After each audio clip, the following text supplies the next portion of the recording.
NPS ಹಾಗೂ gratuity ಹಣ ಬಿಡುಗಡೆಗೆ ಅಂಗನವಾಡಿ ನಿವೃತ್ತ ಕಾರ್ಯಕರ್ತರ ಆಗ್ರಹ. ವಿಜಯನಗರ ಜಿಲ್ಲೆ ಕೂಡ್ಲಿಗಿ ನಿವೃತ್ತ ಅಂಗನವಾಡಿ ಕಾರ್ಯಕರ್ತರು ತಮಗೆ ಬರಬೇಕಿರುವ ಎನ್ಪಿಎಸ್ ಹಾಗೂ ಗ್ರಾಚ್ಯುಟಿ ಹಣವನ್ನು ಶೀಘ್ರವೇ ಬಿಡುಗಡೆಗೊಳಿಸುವಂತೆ ಅವರು ಸರ್ಕಾರಕ್ಕೆ ಆಗ್ರಹಿಸಿದ್ದಾರೆ. ಸಂಬಂಧಿಸಿದಂತೆ ಅವರು ಹೇಳಿಕೆ ನೀಡಿದ್ದು, ತಾವು ನಿವೃತ್ತಿ ಹೊಂದಿ ದಶಕಗಳೇ ಕಳೆದಿದ್ದು ತಮಗೆ ಸರ್ಕಾರದಿಂದ ಬರಬೇಕಿರುವ ಎನ್ಪಿಎಸ್ ಹಾಗೂ ಗ್ರಾಚ್ಯುಟಿ ಹಣ ಈವರೆಗೂ ಬಾರದಿರುವುದು ತಮಗೆ ತೀವ್ರ ಸಂಕಷ್ಟಕ್ಕೀಡುವ ಮಾಡಿದೆ ಎಂದು ಪತ್ರಿಕಾಗೋಷ್ಠಿ ಮೂಲಕ ಅವರು ಅಳಲು ತೋಡಿಕೊಂಡಿದ್ದಾರೆ. ಅವರು ಮಾತನಾಡಿ, ಇದೇ ರೀತಿ ಸಂಕಷ್ಟಕ್ಕೀಡಾಗಿರುವವರು ಕೂಡ್ಲಿಗಿ ತಾಲೂಕಿನಲ್ಲಿ 225ಕ್ಕೂ ಹೆಚ್ಚು ಸಂಖ್ಯೆಯಲ್ಲಿದ್ದು, ನಾವೆಲ್ಲರೂ 8-10 ವರ್ಷಗಳಿಂದ ಇಲಾಖೆಯ ತಾಲೂಕು ಜಿಲ್ಲಾ ಮಟ್ಟದ ಕಚೇರಿಗಳಿಗೆ ಸತತವಾಗಿ ಅಲೆದಾಡುತ್ತಲೇ ಇದ್ದು ಇಲಾಖೆಯ ಇಲಾಖಾಧಿಕಾರಿಗಳಿಂದ ಯಾವುದೇ ಸ್ಪಂದನೆ ದೊರಕಿಲ್ಲ. ಶಾಸಕರಿಗೆ, ಸಚಿವರಿಗೆ, ಸರ್ಕಾರಕ್ಕೆ ಸಾಕಷ್ಟು ಬಾರಿ ಮನವಿ ಮಾಡಲಾಗಿದ್ದು, ಆದರೆ ಇಲಾಖೆಯಿಂದ ತಮಗೆ ಕಿಂಚಿತ್ತೂ ಮನ್ನಣೆ ದೊರಕಿಲ್ಲ. ಅಧಿಕಾರಿಗಳು ಕೇವಲ ಆಶ್ವಾಸನೆ ನೀಡುತ್ತಲೇ ಇದ್ದಾರೆಂದು ನಿವೃತ್ತ ಅಂಗನವಾಡಿ ಕಾರ್ಯಕರ್ತೆಯರು ತೀವ್ರ ಬೇಸರ ವ್ಯಕ್ತಪಡಿಸಿದ್ದಾರೆ.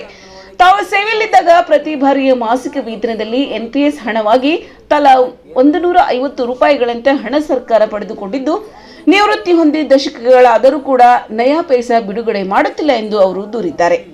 ಇನ್ನು ಕನಿಷ್ಠ ವೇತನ, ಗರಿಷ್ಠ ಸೇವೆ ಬಗ್ಗೆ ಮಾತನಾಡಿದ್ದು, ತಾವು ಸರ್ಕಾರಕ್ಕೆ 2-3 ದಶಕಗಳ ಕಾಲ ಕನಿಷ್ಠ ವೇತನಕ್ಕೆ ಗರಿಷ್ಠ ಮಟ್ಟದ ಸೇವೆ ಸಲ್ಲಿಸಿದ್ದು, ಆದಾಗ್ಯೂ ಮಾಸಿಕ ವೇತನದಲ್ಲಿ ಪಡೆದಿರುವ ಎನ್ಪಿಎಸ್ ಕಂತಿನ ಹಣವನ್ನ ನಿವೃತ್ತ ಆದ ಬಳಿಕ ಸರ್ಕಾರ ಪಿಂಚಣಿ ಹಣ ನೀಡದೆ ನಿರ್ಲಕ್ಷ್ಯ ಮಾಡುತ್ತಿದೆ ಎಂದು ಆಕ್ರೋಶ ವ್ಯಕ್ತಪಡಿಸಿದ್ದಾರೆ. ಇನ್ನು ತಾವು ಅಂಗನವಾಡಿ ಕಾರ್ಯಕರ್ತೆಯರಾಗಿ ಸೇವೆಗೆ ನಿಯೋಜನೆಗೊಂಡಾಗಿನಿಂದ ನಿವೃತ್ತರಾಗುವವರೆಗೂ ಕೇವಲ ಮಕ್ಕಳ ಸೇವೆ ಮಾತ್ರವಲ್ಲ, ಸರ್ಕಾರದ ತಾಲೂಕಾಡಳಿತ, ಸ್ಥಳೀಯ ಆಡಳಿತ, ಶಿಕ್ಷಣ ಇಲಾಖೆ, ಆರೋಗ್ಯ ಇಲಾಖೆ, ಚುನಾವಣೆ ಇಲಾಖೆ ಸೇರಿದಂತೆ ವಿವಿಧ ಇಲಾಖೆಗಳ ನಿರ್ದೇಶನದಂತೆ ಹಾಗೂ ಸ್ಥಳೀಯ ಜನಪ್ರತಿನಿಧಿಗಳ ಮತ್ತು ಮಕ್ಕಳ ಪೋಷಕರ ಇತರೆ ಅಗತ್ಯ ಸೇವೆಗಳನ್ನು ನಿರ್ವಹಿಸಿದ್ದು, ಇಲಾಖೆ ಅಥವಾ ಸರ್ಕಾರ ನೀಡುವ ಕನಿಷ್ಠ ಗೌರವ ಮಾಸಿಕ ಧನಕ್ಕೆ ಗರಿಷ್ಠ ಮಟ್ಟದಲ್ಲಿ ನಿರಂತರವಾಗಿ ಸೇವೆ ಸಲ್ಲಿಸಿದ್ದು, ಜೀವನವನ್ನು ಸಮಾಜಕ್ಕಾಗಿ ಗಂಧದಂತೆ ತೇಯುತ್ತಿದ್ದೇವೆ. ಆದರೆ ತಮಗೆ ನೀಡಬೇಕಿರುವ ಎನ್ಪಿಎಸ್ ಹಾಗೂ ಗ್ರಾಚ್ಯುಟಿ ಬಾಕಿ ಹಣವನ್ನು ಮಹಿಳಾ ಮತ್ತು ಮಕ್ಕಳ ಕಲ್ಯಾಣ ಇಲಾಖೆ ಹಾಗೂ ಸರ್ಕಾರ ನೀಡುತ್ತಿಲ್ಲ. ಈವರೆಗೂ ನೀಡದೇ ಸತಾಯಿಸುತ್ತಿರುವುದು ಯಾವ ನ್ಯಾಯ ಎಂದು ಅವರು ಪ್ರಶ್ನಿಸಿದ್ದಾರೆ. ಇನ್ನು ಮಹಿಳಾ ಸಬಲೀಕರಣ ಮಾಡಬೇಕಿರುವ ಸಿಡಿಪಿಒ ಇಲಾಖೆಯಿಂದಲೇ ವೃದ್ಧ ಮಹಿಳೆಯರಾದ ನಮಗೆ ಶೋಷಣೆ ಆರೋಪ. ಮಹಿಳಾ ಸಬಲೀಕರಣ ಉದ್ದೇಶ ಹೊಂದಿರುವ ಮಹಿಳಾ ಮತ್ತು ಮಕ್ಕಳ ಕಲ್ಯಾಣ ಇಲಾಖೆಯಿಂದಲೇ ವೃದ್ಧ ಮಹಿಳೆಯರಾದ ನಮಗೆ ನಿರ್ಲಕ್ಷ್ಯ ಧೋರಣೆಯ ಮೂಲಕ ಶೋಷಣೆಗೀಡು ಮಾಡಲಾಗುತ್ತಿದೆ ಎಂದು ಆಕ್ರೋಶದಿಂದ ದೂರಿದ್ದಾರೆ. ವೃದ್ಧ ಮಹಿಳೆಯರಾದ ತಾವು ಸ್ವಾವಲಂಬನೆಯ ಜೀವನ ಸಾಗಿಸುವಲ್ಲಿ ವಿಫಲರಾಗಿದ್ದು, ಅದಕ್ಕೆ ಸಿಡಿಪಿಒ ಇಲಾಖೆ ಹಾಗೂ ಸರ್ಕಾರದ ನಿರ್ಲಕ್ಷ್ಯ ಧೋರಣೆ ಕಾರಣವಾಗಿದೆ ಎಂದು ಅವರು ದೂರಿದ್ದಾರೆ. ಇನ್ನು ಸಿಡಿಪಿಒ ಇಲಾಖೆಯ ಉನ್ನತಾಧಿಕಾರಿಗಳಿಗೆ ಹಾಗೂ ಸರ್ಕಾರದ ಅಮಾನವೀಯ ನಡೆ ಮತ್ತು ಅನ್ಯಾಯದ ನಡೆಗೆ ಸಾಕ್ಷಿಯಾಗಿದೆ ಎಂದು ಅವರು ಗಂಭೀರವಾಗಿ ಆರೋಪಿಸಿದ್ದಾರೆ. ನಮ್ಮ ಬೆವರಿನ ಹಣ ನಮಗೆ ಕೊಡಿ ಎಂದು ಕೂಡ ಆಗ್ರಹ ಮಾಡಿದ್ದಾರೆ. ಸರ್ಕಾರ ಬಿಟ್ಟಿ ಭಾಗ್ಯ ಹಾಗೂ 5-6 ಗ್ಯಾರಂಟಿಗಳನ್ನು ಕೊಡುವ ಸರ್ಕಾರ 2-3 ದಶಕಗಳ ಕಾಲ ನಮ್ಮ ಜೀವನವನ್ನು ಇಲಾಖೆಯ ನಿರ್ದೇಶನದಂತೆ ಸಮಾಜಕ್ಕಾಗಿ ಗಂಧದಂತೆ ತೇದಿರುವ ನಮಗೆ ನಮ್ಮ ಮಾಸಿಕ ವೇತನದಿಂದ ಪಡೆದಿರುವ ನಮಗೆ ಬರಬೇಕಿರುವ ಪಿಂಚಣಿ ಬಾಕಿ ಹಣ ನಮಗೆ ನೀಡದೇ ಇರೋದು ಇಲಾಖೆಯ ಹಾಗೂ ಸರ್ಕಾರದ ಅಮಾನವೀಯತೆ ಹಾಗೂ ಅಸಹಾಯಕತೆಗೆ ಸಾಕ್ಷಿಯಾಗಿದೆ ಎಂದು ನುಡಿದಿದ್ದರು. ಇದು ಕೇವಲ ಕೂಡ್ಲಿಗಿ ತಾಲೂಕಿನಲ್ಲಿರುವ ಅಂಗನವಾಡಿ ನಿವೃತ್ತ ಕಾರ್ಯಕರ್ತೆಯರ ಗೋಳು ಮಾತ್ರವಲ್ಲ, ರಾಜ್ಯಾದ್ಯಂತ ಇರುವ ಎಲ್ಲಾ ನಿವೃತ್ತ ಅಂಗನವಾಡಿ ಕಾರ್ಯಕರ್ತರ ಗೋಳಾಗಿದ್ದು, ನಾವೆಲ್ಲರೂ ಒಟ್ಟಾಗಿ ಶೀಘ್ರವೇ ಸಂಘಟಿತರಾಗಿ ನಮಗಾಗುತ್ತಿರುವ ಅನ್ಯಾಯದ ವಿರುದ್ಧ ಹಣ ಬಿಡುಗಡೆಗೆ ಆಗುವವರೆಗೂ ಹಂತ ಹಂತವಾಗಿ ಹೋರಾಟ ನಡೆಸಲಾಗುವುದು. ಮೊದಲು ಎಲ್ಲ ತಾಲೂಕುಗಳಲ್ಲಿ ಸರ್ಕಾರದ ಹಾಗೂ ಇಲಾಖೆಯ ನಿರ್ಲಜ್ಜ ಮನೋಧೋರಣೆ ಖಂಡಿಸಿ ಪ್ರತಿಭಟನೆ ನಡೆಸಲಾಗುವುದು. ನಂತರ ಹಂತ ಹಂತವಾಗಿ ಕಾನೂನು ಹೋರಾಟಕ್ಕೆ ಎಲ್ಲ ರೀತಿಯಲ್ಲಿ ಸನ್ನದ್ಧರಾಗುವುದಾಗಿರುವುದಾಗಿ ಅವರು ತಿಳಿಸಿದ್ದಾರೆ. ಇನ್ನು ಕಾನೂನು ಹೋರಾಟಕ್ಕೆ ಸನ್ನದ್ಧರಾಗುತ್ತಿದ್ದಾರೆ. ಈಗಾಗಲೇ ಮಹಿಳಾ ಆಯೋಗಕ್ಕೆ ಲಿಖಿತ ದೂರು ನೀಡಿದ್ದು, ಲೋಕಾಯುಕ್ತರಲ್ಲಿ ಹಾಗೂ ಜಿಲ್ಲಾ ನ್ಯಾಯಾಧೀಶರಲ್ಲಿ ದೂರು ದಾಖಲಿಸಲಾಗುವುದು ಮತ್ತು ತಾಲೂಕು ಮಟ್ಟ, ಜಿಲ್ಲಾ ಮಟ್ಟದಲ್ಲಿ ಸಂಘಟಿತರಾಗಿ ನಂತರ ರಾಜ್ಯಾದ್ಯಂತ ಹೋರಾಟ ಹಮ್ಮಿಕೊಳ್ಳಲಾಗುವುದು ಎಂದು ತಿಳಿಸಿದ್ದಾರೆ. ರಾಜಕಾರಣಿಗಳಿಗೆ ಮನವಿ ಕೂಡ ಮಾಡಿದ್ದಾರೆ. ಆದರೂ ಸ್ಪಂದಿಸದಿದ್ದಲ್ಲಿ ಚುನಾವಣೆಯಲ್ಲಿ ತಕ್ಕ ಪಾಠ ಕಲಿಸುತ್ತೇವೆಂದು ಹೇಳಿದ್ದಾರೆ. ಇನ್ನು ಸಂಬಂಧಿಸಿದಂತೆ ಕ್ಷೇತ್ರದ ಶಾಸಕರಲ್ಲಿ ತಾವೆಲ್ಲರೂ ಮನವಿ ಮಾಡಿದ್ದು, ಮುಂದಿನ ದಿನಗಳಲ್ಲಿ ಸಂಸದರಲ್ಲಿ, ಸಚಿವರಲ್ಲಿ ಹಾಗೂ ಮುಖ್ಯಮಂತ್ರಿಗಳಲ್ಲಿ ನಮ್ಮ ಅಹವಾಲು ನೀಡಲಾಗುವುದು. ಯಾರಿಂದಲೂ ತಮಗೆ ಸೂಕ್ತ ಸ್ಪಂದನೆ ಸಿಗದಿದ್ದಲ್ಲಿ ಅವರಿಗೆ ಹಾಗೂ ಸ್ಥಳೀಯ ಜನಪ್ರತಿನಿಧಿಗಳಿಗೆ ಮುಂಬರುವ ಎಲ್ಲಾ ಹಂತದ ಚುನಾವಣೆಗಳ ಸಂದರ್ಭದಲ್ಲಿ ತಾವೆಲ್ಲರೂ ರಾಜ್ಯಾದ್ಯಂತ ಸಂಘಟಿತರಾಗಿ ಒಮ್ಮತಕ್ಕೆ ಬಂದು ರಾಜಕಾರಣಿಗಳಿಗೆ ತಕ್ಕ ಪಾಠ ಕಲಿಸಲಾಗುವುದೆಂದು ನಾವು ಅವರಿಗೆ ಈ ಮೂಲಕ ಎಚ್ಚರಿಸಲಾಗುವುದೆಂದು ಹೇಳಿದ್ದಾರೆ. ಇನ್ನು ನಾವು ಸಿಡಿಪಿಒ ಇಲಾಖೆಗೆ ಹಾಗೂ ಸರ್ಕಾರಕ್ಕೆ ಸಾಲ ಅಥವಾ ಭಿಕ್ಷೆ ಬೇಡುತ್ತಿಲ್ಲ. ನಮ್ಮ ಮಾಸಿಕ ವೇತನದಲ್ಲಿ ಕಂತುಗಳಂತೆ ಹಣವನ್ನು ಪಡೆದಿರುವ ಸರ್ಕಾರಕ್ಕೆ ವಾಪಸ್ಸು ನಮಗೆ ಕೊಡಿ ಎಂದು ಕೇಳುತ್ತಿದ್ದೇವೆ. ಶೀಘ್ರವೇ ಸರ್ಕಾರ ಹಾಗೂ ಇಲಾಖೆಯು ತಮಗೆ NPS ಹಾಗೂ ಗ್ರಾಚ್ಯುಟಿ ಹಣ ನೀಡಬೇಕಿದೆ. ಇಲ್ಲವಾದಲ್ಲಿ ಹಂತ ಹಂತದಲ್ಲಿ ಕಾನೂನಾತ್ಮಕವಾಗಿ ಹೋರಾಟಗಳನ್ನು ಹಮ್ಮಿಕೊಳ್ಳುವುದು ಖಚಿತ ಎಂದು ಅವರು ತಿಳಿಸಿದ್ದಾರೆ. ಈ ಸಂದರ್ಭದಲ್ಲಿ MB Ayyanahalli, DS Prabhavati, Aluru B Rudramma, ಕೂಡ್ಲಿ ಪಟ್ಟಣದ B ಸಂಪತ್, ಭಾಗ್ಯಲಕ್ಷ್ಮಿ, ಕೊಟ್ಟೂರು ಕೊಟ್ರಮ್ಮ, ಅಗ್ರಹಾರ SM ನಾಗರತ್ನ ಸೇರಿದಂತೆ ಕೂಡ್ಲಿಗಿ ಪಟ್ಟಣದ ಹಾಗೂ ತಾಲೂಕಿನ ವಿವಿಧೆಡೆಯ ಅಂಗನವಾಡಿ ನಿವೃತ್ತಿ ಕಾರ್ಯಕರ್ತರು ಉಪಸ್ಥಿತರಿದ್ದರು. ವಂದೇ ಮಾತರಂ. VG ವೃಷಭೇಂದ್ರ, ಕೂಡ್ಲಿಗಿ.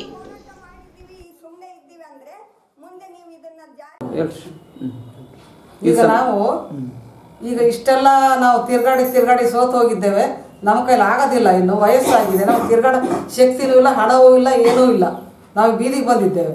ನಾವು ಈಗ ಎಚ್ಚರಿಕೆ ತಗೊಂಡ್ಬಿಟ್ಟು ನಮ್ಮ ಇಲಾಖೆ ಮತ್ತು ನಮ್ಮ ಘನ ಸರ್ಕಾರ ನಮಗೇನಾದ್ರು NPS ಯೋಜನೆ ಹಣವನ್ನು ತತ್ಕ್ಷಣ ನಮ್ಮ ಅಕೌಂಟಿಗೆ ಹಾಕದೆ ಹೋದರೆ ನಾವು ಲೋಕಾಯುಕ್ತ ಕಚೇರಿಗೆ ಹೋಗಿ ಅವರಿಗೆ ನಾವು ಕಂಪ್ಲೇಂಟ್ ಕೊಡ್ತೇವೆ, ನ್ಯಾಯವನ್ನು ಪಡಿತೇವೆ. ಮತ್ತು ನಾವು ಸುಪ್ರೀಂ ಕೋರ್ಟ್, ಸರ್ವೋಚ್ಚ ನ್ಯಾಯಾಲಯಕ್ಕೂ ಹೋಗೋರಿದ್ದೇವೆ. ಇದಾದ ಮೇಲೆ ಸರ್ಕಾರ ಇದಕ್ಕೆ ಸ್ಪಂದಿಸದೇ ಇದ್ದರೆ, ನಮ್ಮ ಇಲಾಖೆ ಇದಕ್ಕೇನೂ ಒಂದು ಉತ್ತರವನ್ನು ಕೊಡದೆ ನಮಗೆ ಸ್ಪಂದಿಸೋದು ಅಂದರೆ ಬರೀ ಬಾಯೊಳಗೆ ಬೆಣ್ಣೆ ಮಾತಾಡೋದಲ್ಲ. ನಮ್ಮ ಅಕೌಂಟಿಗೆ ದುಡ್ಡು ಬರಬೇಕು, ನಮಗೆ ನ್ಯಾಯ ಸಲ್ಲಿಸ್ಬೇಕು ಅವರು. ಇವ್ರು ಯಾವಾಗ ನ್ಯಾಯ ಸಲ್ಲಿಸದೇ ಇದ್ದರೆ ಇಷ್ಟು 8 ವರ್ಷ ನಾವು ತಡ್ಕೊಂಡಿದ್ದೀವಿ, ನೋಡೋಣ ಕೊಡ್ತಾರೆ ಅಂತ ನಾವು ಸಮಾಧಾನದಿಂದ ಇದ್ದೇವೆ. ಇನ್ನೂ ನಮ್ಮ ತಾಳ್ಮೆ ಮಿತಿಮೀರಿ ಹೋಗಿದೆ. ನಮ್ಮ ತಾಳ್ಮೆಯನ್ನು ಪರೀಕ್ಷೆ ದಯವಿಟ್ಟು ಮಾಡಬೇಡಿ.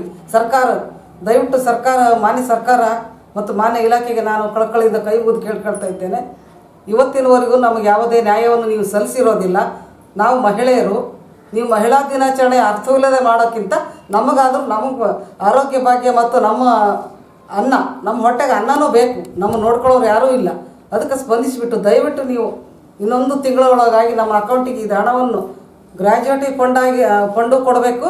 NPS ಹಣವು ಇವೆರಡನ್ನೂ ನೀವು ಹಾಕದೇ ಹೋದರೆ ನಾವು ಲೋಕಾಯುಕ್ತ ಕಚೇರಿಗೆ ನಿಮ್ಮ ಮೇಲೆ ಕಂಪ್ಲೇಂಟ್ ಮಾಡ್ತೇವೆ. ಮತ್ತು ನಾವು ಸರ್ವೋಚ್ಚ ನ್ಯಾಯಾಲಯಕ್ಕೆ ಹೋಗಿ ನಿಮ್ಮ ಮೇಲೆ ಮೊಕದ್ದಮೆ ಹೂಡ್ತೇವೆ. ಅಲ್ಲೇ ನಾವು ಹೋರಾಟ ಮಾಡ್ತೇವೆ. ಅಲ್ಲಿವರೆಗೂ ನೀವು ಬಿಟ್ಕೋಬಾರ್ದು ಅಂತ ನಿಮಗೇನಾದ್ರು ಸ್ವಲ್ಪನಾದ್ರು ಮನುಷ್ಯತ್ವ ಇದ್ದರೆ ನೀವು ಕಾಳಜಿಯಿಂದ ನಮ್ಗೆ ಇನ್ನು 15 ದಿನ ಅಥವಾ 1 ತಿಂಗಳು ನಿಮ್ಗಷ್ಟೇ ಟೈಮು. 1 ತಿಂಗಳು ಮುಗಿದ ತಕ್ಷಣ ಮರುದಿನ ನಾವು ನ್ಯಾಯಾಲಯಕ್ಕೆ ಹೋಗ್ತೀವಿ, ಲೋಕಾಯುಕ್ತಕ್ಕೆ ಹೋಗ್ತೀವಿ, ಎರಡಕ್ಕೂ ಹೋಗ್ತೀವಿ. ಇದು ನಿಮ್ಗೆ ನಾವು ಕೊಡೋ ಕೊನೆಯ ಎಚ್ಚರಿಕೆ. ನೀವು ಭಾಳ ಎಚ್ಚರದಿಂದ ಇರಲಿ, ಅದನ್ನು ನಾನು ಹೇಳ್ತಾ ಇದ್ದೇನೆ. ಇಷ್ಟು ಹೇಳಿ ನಾನು ಮಾತು ಮುಗಿಸ್ತಾ ಇದ್ದೇನೆ. ಇನ್ನು ಮೇಲೂ ನೀವು ಇದೇ ಥರ ನೋಡ್ಕೊಂಡ್ರೆ ನಾವು ಕೇಳಲ್ಲ. ತಮ್ಮ ಹೆಸರು? ನನ್ನ ಹೆಸರು DS ಪ್ರಭಾವತಿ ಅಂತ. ನಾನು ಕೂಡ್ಲಿಗಿ ತಾಲೂಕು MB ಹಳ್ಳಿ ಕೆಲಸ ಮಾಡ್ತಿದ್ದೆ. ಮತ್ತು ಜಿಲ್ಲಾ ವಿಜಯನಗರ ನಮ್ಮದು ಹೊಸ ಜಿಲ್ಲೆ, ಹಳೆ ಬಳ್ಳಾರಿ. ಪರಿಸ್ಥಿತಿ ಹಂಗಾಗತ್ತೆ. ಸಹಜ. ಹೇಳಂಗಿಲ್ಲ ಬಿಡಕ್ಕ, ನಮ್ಗೆ ಕೇಳಂಗಿಲ್ಲ.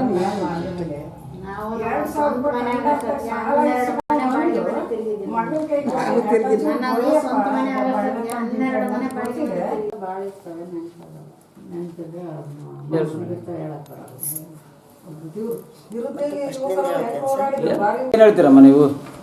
ಏನು ಹೇಳ್ತಾ ಕೊಡ್ರಿ ಅಂತ ಕೇಳ್ತೀವಿ. ನಮಗೆ ಇಂಥ ಪರಿಸ್ಥಿತಿ ಐತೆ, ಕಾಲಿಲ್ಲ, ಕಣ್ಣಿಲ್ಲ, ಊಟದ ತೊಂದರೆ ಆಗೈತೆ.